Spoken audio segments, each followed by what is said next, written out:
ಸುಮಾರು ಇಲ್ಲಿವರೆಗೆ 5,000 ಯುವಕರ ರಿಜಿಸ್ಟ್ರೇಷನ್ ಆಗಿದೆ. ಸುಮಾರು ಒಂದು 50 ಕಂಪ್ನಿಗಳು ಇವತ್ತು ಪಾರ್ಟಿಸಿಪೇಟ್ ಮಾಡಿದ್ದಾರೆ.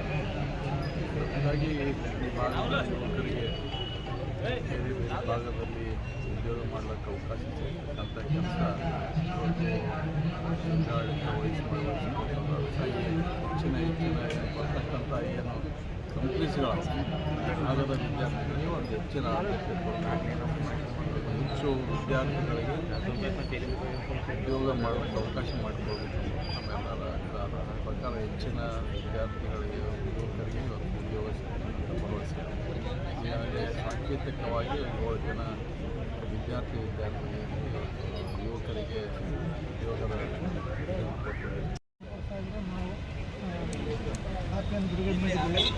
ಸಾಯಂಕಾಲದಲ್ಲಿ ಎಷ್ಟಾಗ್ತದೆ ನೋಡಿದ್ವಿ.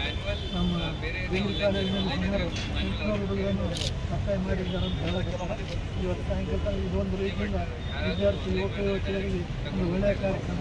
ನಮ್ಮ ಸರ್ಕಾರ ಈ ಕಾರ್ಯಕ್ರಮ ಹಮ್ಮಿಕೊಂಡದ್ದು ಭಾಳ ಸಂತೋಷ. ಇದರಿಂದ ಯುವಕ ಯುವತಿಯರಿಗೆ ಹೆಚ್ಚಾಗಿ ಭಾಳಷ್ಟು ಸಹಾಯ ಆಗ್ತದೆ. ಯಾಕಂದರೆ ಮನೆಯಲ್ಲಿ ಸರ್ಕಾರ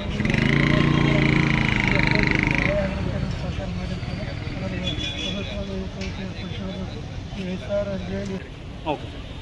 ಇವತ್ತು ಯಾದಗಿರಿ ಜಿಲ್ಲೆಯಲ್ಲಿ national rural livelihood mission NRLM ಅಲ್ಲಿ ಉದ್ಯೋಗ ಮೇಳ ಅಂತ ಹಮ್ಮಿಕೊಳ್ಳಲಾಗಿದೆ. ಈ ಯಾದಗಿರಿ ಜಿಲ್ಲೆಯಲ್ಲಿ ಸುಮಾರು 50 ಕಂಪ್ನೀಸ್ ಇವತ್ತು ನಮ್ಮಲ್ಲಿ ರಿಜಿಸ್ಟ್ರೇಷನ್ ಮಾಡಿ ಪಾರ್ಟಿಸಿಪೇಟ್ ಮಾಡ್ತಾ ಇದ್ದಾರೆ. ಮತ್ತು more than 6,000 student already register ಆಗಿದೆ ಮತ್ತು ಮ್ಯಾನ್ಯುವಲ್ ರಿಜಿಸ್ಟ್ರೇಷನ್ನು ನಡ್ತಾ ಇದೆ. ಈ ಜಾಬ್ ಫೇರಲ್ಲಿ ಬೇರೆ ಬೇರೆ ವೆರೈಟೀಸ್ ಪಾರ್ಟಿಸಿಪೇಟ್ ಮಾಡಿದರು. ಬ್ಯಾಂಕ್ಸ್ ಇವೆ, ಈ ಕಡೆ ಟೂರ್ ಇಂಡಸ್ಟ್ರಿಯಲ್ ಏರಿಯಾದು ಫಾರ್ಮಾಸ್ಯೂಟಿಕಲ್ ಕಂಪ್ನೀಸ್ ಇವೆ, ಆದಮೇಲೆ ಮ್ಯಾನ್ ಪವರ್ ಏಜೆನ್ಸಿ ಕಂಪ್ನೀಸ್ಗಳು ಇವೆ, ಮತ್ತು ಎಲ್ಲ ರೇಂಜ್ ಆಫ್ ಕ್ವಾಲಿಫಿಕೇಷನ್ SSLC ಸ್ಟೂಡೆಂಟ್ಸಿಂದ ಡಿಗ್ರಿ, ಪೋಸ್ಟ್ ಗ್ರ್ಯಾಜುಯೇಟ್ ಡಿಗ್ರಿ ಸ್ಟೂಡೆಂಟ್ಸ್ಗೆ ಕೂಡ ಇಲ್ಲಿ ಉದ್ಯೋಗ ಸಿಗಲಿಕ್ಕೆ ಅವಕಾಶ ಇದೆ.